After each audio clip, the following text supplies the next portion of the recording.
Welcome back, guys and girls. Today the project in the 98-degree heat, because that's how we roll, is putting a radiator in an '05 Nissan Pathfinder. If you guys own one, I'm sorry. There's kind of the situation we're looking at. Obviously this is your AC condenser core, but that's not the point of the video. The point of the video is to talk about these radiators.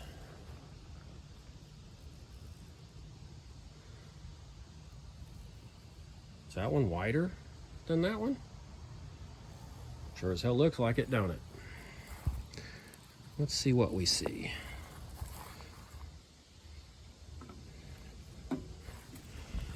No, they aren't. Optical illusion. Anyways, so one of the recalls, if you weren't aware, on Pathfinders is for defective radiators. And so what happened in the past was the cooler for your transmission is right here. Okay, so your transmission lines hook in here. Well, I haven't taken this apart to find out for sure, but I'm reading these are plastic inside also. They didn't used to be on radiators that even had plastic tanks. They had a metal cooler inside. Let me grab one real fast. Okay, so this is one of the styles for an older type radiator that had plastic tanks, but had an all brass, or mostly brass anyway, transmission cooler inside the tank. Another style is basically a brass pipe with another brass pipe inside of it. They're soldered on the ends, and you still have your fittings, and the coolant, the antifreeze and stuff actually went through and around the pipe, and then your transmission fluid would go, around in between the two pipes.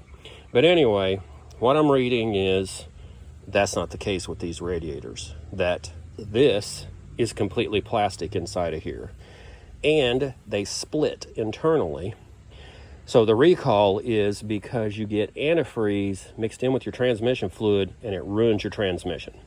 So this Pathfinder that I'm working on has already had the recall repair done before I got the vehicle, and that is evidenced by the fact that some of the bolts in the bell housing were changed.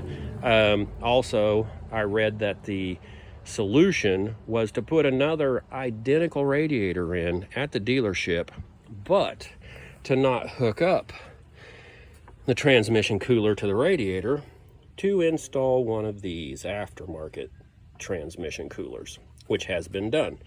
And I think I may have even found some paperwork when I got the vehicle that told that it had been done. But anyway, so the point of this video is that's the second radiator, and it has started leaking around the tank, but on the top.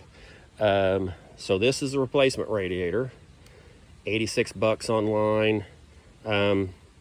Looks pretty much identical, but you know how that is sometimes. So to play it safe, just in case these are still being made the same as the old ones,